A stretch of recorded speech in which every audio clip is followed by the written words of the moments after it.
Hey, Morgan SLV here. Thanks a lot for tuning in once again today. I appreciate each and every one of you that are kind of tracking what I'm doing. I really appreciate it. My numbers are getting larger, as you know, and I'm new to the game, so this is great. I'm not new to what I'm talking about, but I'm new to being on YouTube. That's for sure. Let's go over gold and silver just for a quick minute. Today it's the 10th, 7/10/2010. Gold is at 12.11, up 15 bucks. Since the last time I checked it. Silver is 18.14, up 18 cents. You know, those numbers, they are what they are. You know, I'm counting on, you know, obviously much larger gains. However, I shared a statement. You know, I believe I put it in one of my responses to one of my comments, as in, you know, if you're not going to, you know, save in precious metals or something like that, you know, where are you going to save? And, you know, I'm going to tell you guys something right now that I don't really spread around much, but I'm at 100% profit for my precious metals investment already if I cashed in today. Now, that's unrealized profit, and I understand that, so please don't comment that I don't know, you know, unrealized profit from actual profit. But if I was to sell today, anywhere between 18 and 20 bucks, I'm like at 100% or 110% profit. And so, you know, I'm looking for much larger gains, and I am willing to ride the train all the way to the bottom. I got to be honest with you. Hey, anything can happen, but if we base our future, you know, on some of the things that have reoccurred over and over and over and over again throughout history, you know, I think my choice in choosing those to save in is a pretty good bet. And so, you know, it is what it is. It's not the only thing I'm counting on, but it's one of my major pillars as I go forward. What I'm going to do today is I'm going to ask you some what-if questions. What if the markets collapsed? What if the equity markets worldwide collapsed? Well, they have actually. In March of 2009, the world equity markets collapsed. And how did they keep it from hitting, you know, riding it all the way down to the bottom? Is the governments worldwide propped it up through stimulus money, right?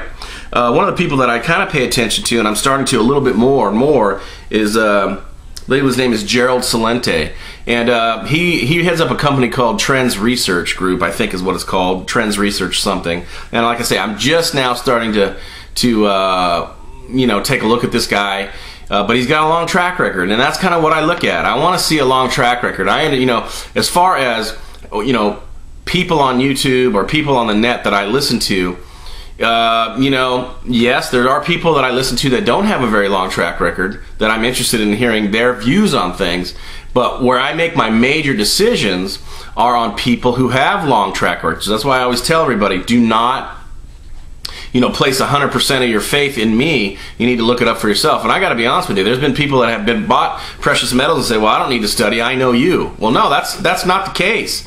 It is important for you. You know, one of the things that Robert Kiyosaki's rich dad told him was this: if you invest in, like, say, a 401k, or, you know, you hand your money over to some dude in a nice suit and drives a shiny car, he's not worried about the investment so much as he's worried about the investor. It is up to you to figure out what you are doing. You got to put the time in, you know, and you know, put some rubber down on the road from you getting a few battle scars on what you're doing. You need to figure it out for you. Do not rely on anybody sitting here with a little frickin' video camera telling you what they think is right and wrong. Do not do that. I'm telling you, you can get some advice, kind of get a direction to go study. That's really what I'm doing. I want to provoke you to go study this stuff further, and to help you out in that manner so you can make a decision for yourself, a qualified, educated decision. So anyway, March of 2009, the markets collapsed. So there's a blizzard of money. Every government is doing it. China, the UK, US, Australia, Europe.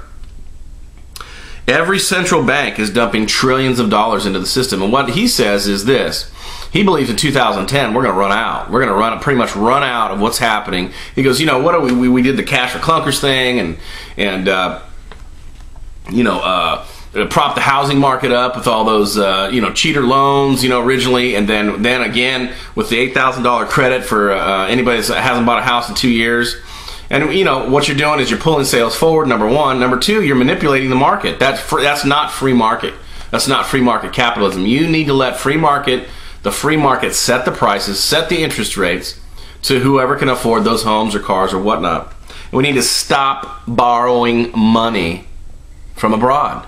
We need to help ourselves in the fact that we need to, our budget deficits are running a frickin' muck, right? We can all agree with that.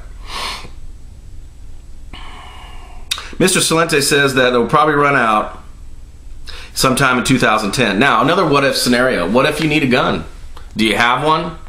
Have you went out and purchased one? I have plenty, I'll be honest with you. Another thing is, he's saying you're probably going to be ripping up that grass, that beautiful grass in your backyard. There's a chance greater than zero you're going to be growing food there. Pretty much what he talks about is getting off the grid. So these are all what if scenarios. What if you have to do that? Have you even looked into, what does it take to grow a potato? I have. Corn. We're lucky enough to have some, some property, some acreage where we're going to be able to make that happen. Then you come into well, wait a minute. If it gets really bad, how do we protect that stuff? I leave a lot of this at God's feet. I'm not going to get super religious on you, but I'm going to carry on with what my little plan here, and I'll adjust it as I go. They were asking about what Mr. Salente sees as far as inflation. And they said, what do you know? What do you think it's going to be hyperinflation? We're not going to go back to the Dust Bowl. I mean, we got, we have, the internet. We can tell, weather patterns, and we can grow food more efficiently. And what he's saying is this: look, the bottom line is this: we could be looking at like 40% inflation, or let me put it to you this way: a 40% decrease in your purchasing power. However you want to look at it. And let's go over another what if. What if our situation isn't like 1929? 1929 was what's called a deflationary depression, where at least if you were broke or semi-broke, prices went down.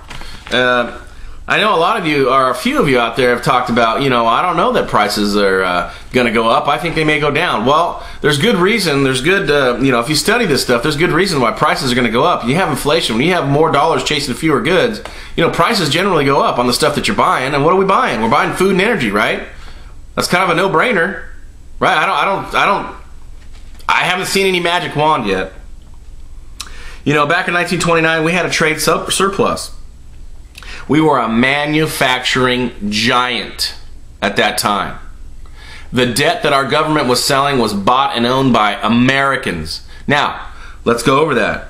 Do we have a trade surplus now? No. Are we a manufacturing giant right now? No. So, the what if is, what if it is not like 1929? What if it's more like Weimar? What if it has more of a flavor like Weimar? Then what are you going to do? Right? In Zimbabwe, I believe they're printing $500 billion bills. So that means if you have one, are you a billionaire? Well, I think not, right? Pretty much what I hear is you don't have gold or silver, you're not eating. Right? I mean, I don't know. Maybe some of you can clarify that, but it's kind of a scary situation. So this whole video here is kind of a what if video. I know I'm running out of time. Let's go over this. One more thing.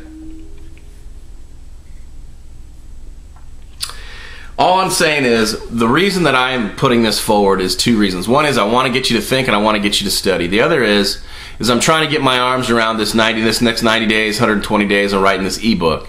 It's a daunting task.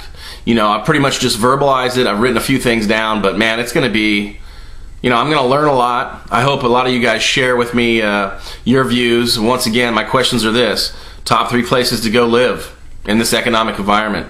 Top 3 ways to save your wealth. Top three ways to grow food. And any other topics you guys can throw in there, I would much appreciate that. People you need to study: Peter Schiff, Jason Hummel, Da Vinci J15. He's going through some changes. I'm riding with him right now. I'm listening to what he's got. I don't agree with everything he talks about, but he's a smart guy, and he's very analytical, and I like that. And he speaks from his heart, which I appreciate. This guy, Gerald Salente, I would suggest taking a look at him. Just get a grip on what's going on. Start studying up. Morgan SLV out.